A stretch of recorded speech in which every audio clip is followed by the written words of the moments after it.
These are 10 ways to prep your home before selling. Let's go.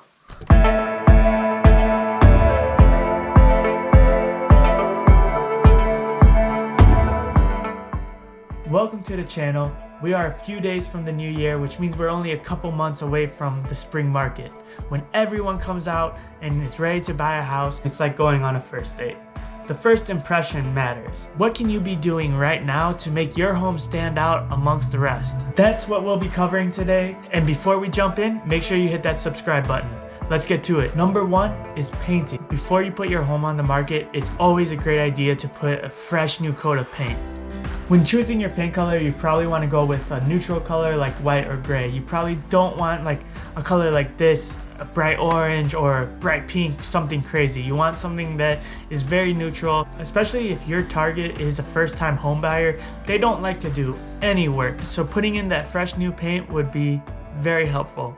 A fresh coat breathes new energy into the property. It pops more, it looks cleaner. It's like getting a new haircut. It's like the feeling of clean sheets. It's like the feeling of a blanket out of the dryer. It's refreshing and it makes you feel good.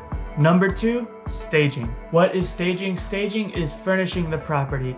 By staging your property, you'll be using the right colors, the right size furniture. Sometimes people have really big couches for no reason in their living room, which is great when you're living there, but not great to a buyer. For an example, that will make the living room look small, right? So with the stager, you'll have the right kind of furniture, the right colors that are more attractive to the buyer. 81% of buyers say home staging makes it easier to visualize the property as their future home. 45% of buyers say it will positively impact the value of the home if it is decorated to the buyer's taste. Obviously, you're trying to sell your home fast. Staged homes spend 73% less time on the market. And if you're trying to get the top dollar for your home, buyers are willing to spend 1% to 5% more on a home that is staged than a home that is empty. And to be quite honest, so many people lack imagination. So if you have an empty house, it's really hard for some people to visualize. There's some people who go on a date, they can see the flaws in a person and say, I can see the potential.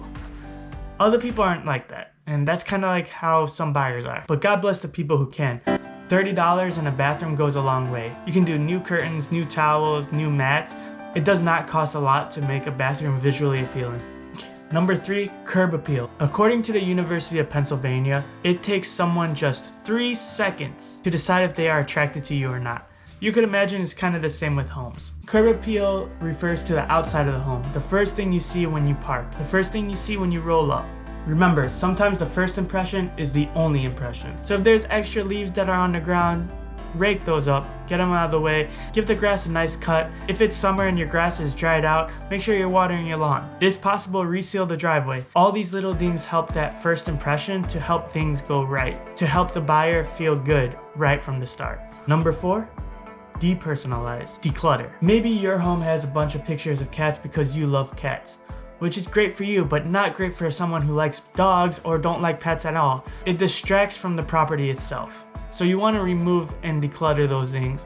You want to remove those personal items, those pictures of family, and let's be honest, we all love Aunt Margaret, but there's no reason to keep a picture of her on the fridge when you're showing your house.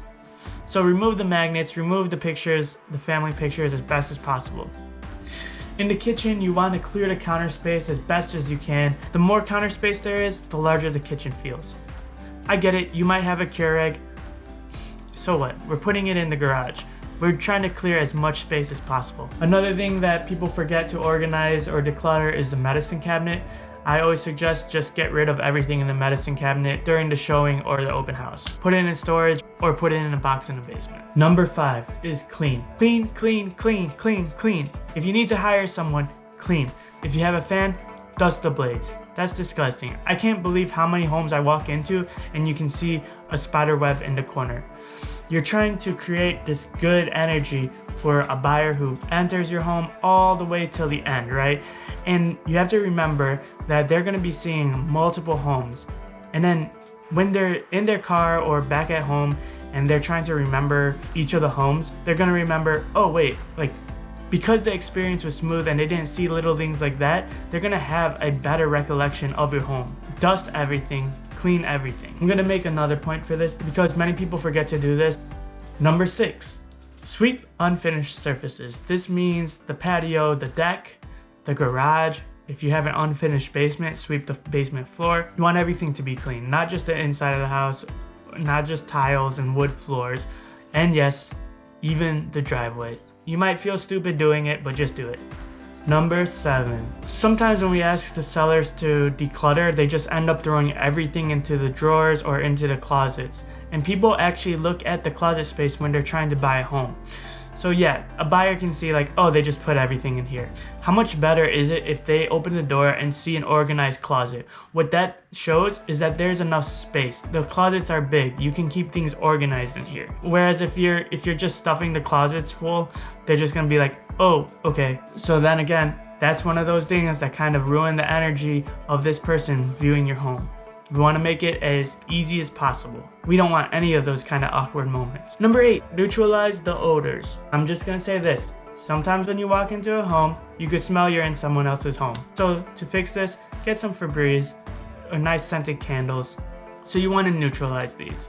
So 30 minutes before the showing or 30 minutes before your open house, you want to open the windows, let the fresh air come in. Now we're appealing to all the senses, right? Try your best not to cook the night before or a few minutes before the potential buyers show up.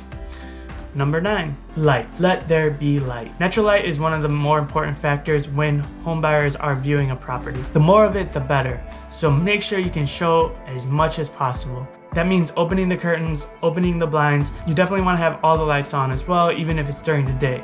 Doing this will also make you realize that you might have a light bulb out that you didn't really notice or you were meaning to get to, but haven't.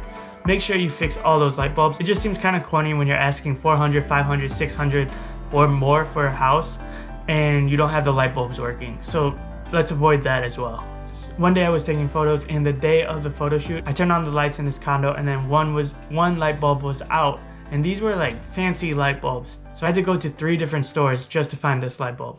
But it was that important that I went to 3 different stores to get this light bulb. Number 10, upgrade. If you can't afford to upgrade, you should upgrade something in the kitchen. If you don't have fancy steel appliances, get one. And having brand new appliances in your kitchen is a great way to make yourself stand out from the rest of the competition. If you recently upgraded your kitchen as well, make sure you keep those warranties. It's nice to tell a buyer that the appliances were just recently upgraded and we have the warranty. It doesn't change the price of your home, but it gives them that feeling of security walking through your home.